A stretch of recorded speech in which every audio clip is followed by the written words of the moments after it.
तो हेलो बच्चों, स्वागत है आपका एक और लेक्चर में। तो जैसा कि लास्ट लेक्चर तक हम लोगों ने एक्सरसाइज 8.1 के क्वेश्चन नंबर 9 तक कर लिए थे। अब उसके दो क्वेश्चन बचते हैं, क्वेश्चन नंबर 10 और क्वेश्चन नंबर 11। आइए इस वीडियो में हम उन क्वेश्चंस को कवर करते हैं। ठीक है, तो आपके स्क्रीन पे क्वेश्चन दिख रहा है, लिखा हुआ है कि त्रिभुज पी क्यू आर में जिसका क्यू समकोण है और P R plus Q R बराबर 25 है, पी क्यू बराबर 5 है, तो sine P, cos P, tan P ये सब मान निकालना है। ठीक है सर, कह रहा है त्रिभुज पी क्यू आर है, तो यहाँ पे हम एक समकोण त्रिभुज बना देते हैं। समकोण त्रिभुज का मतलब एक एंगल उसमें से कितना होना चाहिए, 90। तो यहाँ पे हमने एक समकोण त्रिभुज बना दिया। फिर कह रहा है इसमें क्यू समकोण है, इसका मतलब ये जहाँ पे 90 डिग्री बन रहा है इस एंगल का नाम अपन क्या रखेंगे, क्यू। क्यू समकोण है। फिर कह रहा है P R plus Q R बराबर 25 है। यहाँ पे हमको क्या दे रखा है, सॉल्यूशन में अगर आते हैं, यहाँ पे हमको दिया हुआ है, ठीक, दिया है कि जो आपका पी आर है प्लस में क्यू आर ये किसके बराबर है, 25 के। ठीक है सर, और उसके बाद पी क्यू कितना दे रखा है, 5। पी क्यू कितना दे रखा है, 5। पी क्यू की वैल्यू कितनी दे रखी है, 5। सर ये सब तो दे रखा है, इसका यूज कैसे करना है अब ये समझो। कह रहा है कि क्यू समकोण है और त्रिभुज का नाम पी क्यू आर है, तो क्यू तो हो गया, इसका मतलब ये वाला एंगल मान लेते हैं पी है और ये वाला एंगल मान लेते हैं क्या है, आर है। यहां तक बात समझ में आ गई। अब हमको पी क्यू की वैल्यू कितनी दे रखी है, 5। मतलब इसका जो बेस है ये कितना दे रखा है, 5। ठीक, पी क्यू दे रखा है 5। अच्छा, P R plus Q R बराबर कितना दे रखा है, 25। तो हम मान लेते हैं कि क्यू आर की वैल्यू कितनी है, x। ठीक, तो हम यहाँ पे लिखेंगे माना क्यू आर इक्वल टू में कितना है, x। ठीक, तो हमको क्या दे रखा है, हमको दे रखा है पी आर प्लस में क्या दे रखा है, क्यू आर, और ये बराबर कितना हो गया, 25। तो अब यहाँ पे देखो क्यू आर की वैल्यू कितनी है, x, तो यहाँ पे रख देते हैं। ठीक, तो ये हो जाएगा P R plus Q are के यहाँ पर कितना रख दिया, x बराबर में हो गया 25। आपको पता है इधर प्लस एक्स है, बराबर के उस पार भेज देंगे अगर, तो ये माइनस एक्स हो जाएगा। तो यहाँ से पी आर की वैल्यू आ गई 25 माइनस एक्स। ठीक, तो ये हो गई हमारी पी आर की वैल्यू, यहाँ पे लिख देते हैं पी आर की वैल्यू आ गई 25 माइनस एक्स।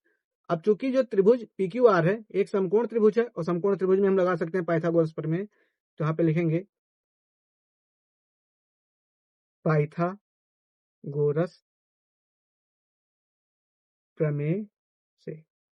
ठीक है सर, पाइथागोरस किससे, प्रमेय से। पाइथागोरस प्रमेय क्या कहता है कि सबसे बड़ी भुजा का स्क्वायर, जिसको हम कर्ण बोलते हैं, का स्क्वायर जो होता है ये अन्य दो भुजाओं के वर्गों के योग के बराबर होता है। यानी अपन कह सकते हैं लंब का स्क्वायर प्लस आधार का स्क्वायर। अब लंब आधार अभी हम बाद में डिसाइड करेंगे, बस जो दो छोटी भुजाएं उनका वर्ग करना है।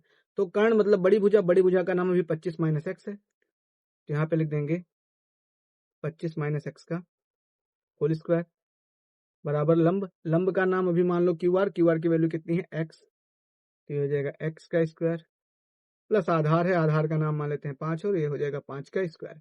अब यहाँ पे लगा देंगे आप ए स्क्वायर माइनस बी स्क्वायर का फॉर्मूला, तो हो जाएगा ए स्क्वायर मतलब 625 प्लस बी स्क्वायर मतलब एक्स स्क्वायर माइनस 2ab मतलब 2 इंटू 25 इंटू क्या हो जाएगा एक्स बराबर, इधर क्या हो जाएगा, ये हो जाएगा आपका एक्स स्क्वायर प्लस 25 का स्क्वायर करोगे कितना हो जाएगा, 25।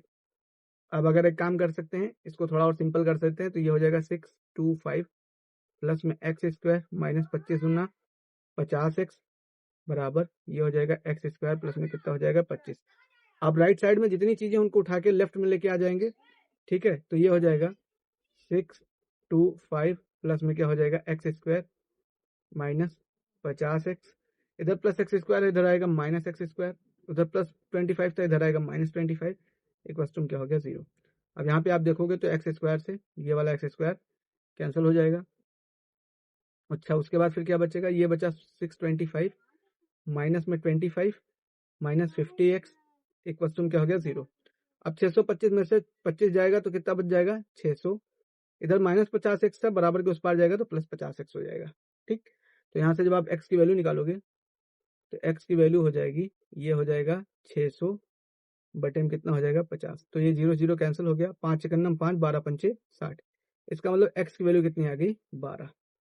ठीक, x की वैल्यू कितनी आ गई, 12। x क्या था, क्यू आर, और क्यू आर की वैल्यू कितनी आ गई, 12। ठीक, अच्छा, जो पी आर था वो था 25 माइनस एक्स। यहाँ पे अगर आप देखें तो पी आर की जो वैल्यू थी, पी आर ये था 25 माइनस एक्स, तो यहाँ से जब आप पी आर निकालोगे तो ये हो जाएगा 25 माइनस एक्स, यहाँ पर कितना आया, 12। तो पी आर की वैल्यू कितनी आ गई, 13। ठीक है सर, तो पी आर की वैल्यू कितनी आ गई, 13। तो अब हमको सब पता चल गया। ये हमारा जो 25 माइनस एक्स है ये कितना बन जाएगा 13।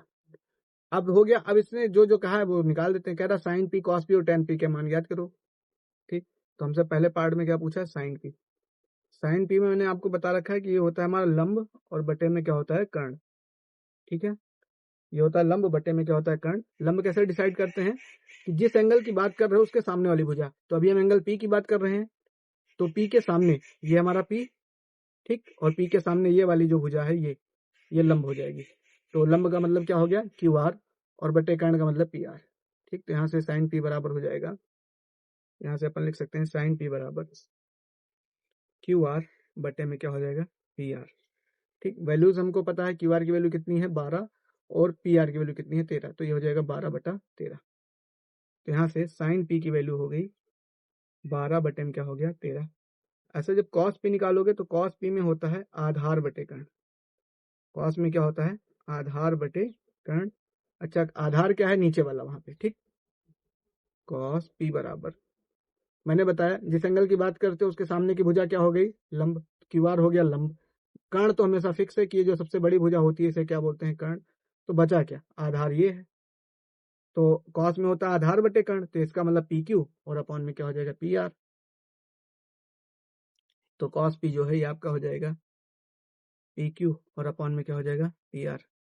तो यहाँ से हो जाएगा कॉस पी बराबर पी क्यू। पी क्यू की वैल्यू कितनी थी, ये आई थिंक 12 आई थी, 5 थी सॉरी।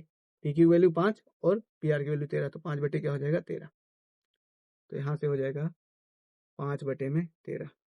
ठीक है, अब इसमें एक और बचा है tan पी का, ये आप लोग कमेंट बॉक्स में बताओ इसका आंसर क्या आएगा। अब चलते हैं अगले क्वेश्चन की तरफ, और जो कि एक्सरसाइज का लास्ट क्वेश्चन है। लिखा है बताइए कि निम्नलिखित में कौन से कथन सत्य हैं या असत्य हैं और कारण सहित अपने उत्तर की पुष्टि कीजिए। पहला क्वेश्चन है कि tan a का मान, ठीक, पहला क्वेश्चन हमसे क्या कह रहा है tan a का मान सदैव, यहाँ पे ध्यान देंगे सदैव कह रहा है, ठीक, सदैव 1 से कम होता है ऐसा कह रहा है, कम होता है नहीं भैया। ठीक, tan का जो मान होता है ये -∞ से +∞ तक होता है, ये 1 से कम नहीं होता। लेकिन कह रहा है कारण सहित उत्तर दीजिए, तो अब कारण बताते हैं। तो पहली चीज ये क्या है असत्य है। पहली चीज ये स्टेटमेंट कैसा है असत्य है कि ये कह रहा है tan का मान सदैव 1 से कम होता है, सदैव 1 से कम नहीं होता। 1 से कम हो सकता है पर सदैव अगर बोल दिया कि हरदम 1 से कम ही रहेगा तो ये गलत है। ठीक, अब कह रहा है इसका कारण, तो अब मैं कारण आपको समझाता हूं क्यों। अपन एक त्रिभुज मानते हैं, त्रिभुज का नाम रख देते हैं एबीसी। ये वाला इधर का एंगल ए है, ये 90 पे बी है और ये सी है। अब यहाँ पे मैं पाइथागोरियन ट्रायंगल बनाता हूं जिसमें ये जो है, ठीक, ये 4 ले लेता हूं, ये 3 ले लेता हूं, तो इसका कर्ण कितना आ जाएगा 5 आ जाएगा। ठीक, मैंने इसका जो लंब है वो 4 ले लिया, आधार 3 ले लिया, तो कर्ण कितना आ जाएगा 5। यहां से अगर मैं tan a लिखूं तो tan में होता है लंब बटे आधार, तो ये हो जाएगा 4/3। और आपको दिख रहा है कि 4/3 जो है वो 1 से बड़ा है, समझ गए। तो सदैव शब्द की वजह से ये असत्य हो गया। अब चलते हैं अगले पे। लिखा है कोण ए के किसी मान के लिए sec 12/5 हो सकता है। कह रहा है ये बताओ sec का मान क्या 12/5 हो सकता है। क्वेश्चन ये है, क्या कह रहा है कि sec a का मान 12/5 हो सकता है। तो ये कैसे डिसाइड करेंगे। सेक में समझते हैं पहले होता है क्या। जब हम लिखते हैं लाल बटे कक्का, ठीक, तो ऊपर तो रहता है साइन कॉस टेन, नीचे से क्या चालू हो जाता है कॉट सेक। सेक में होता क्या है, ठीक, यहाँ पे देखो कक्का में के ए होगा, ठीक, के ए। अब सेक में होता क्या है, सेक में होता है कर्ण बटे आधार।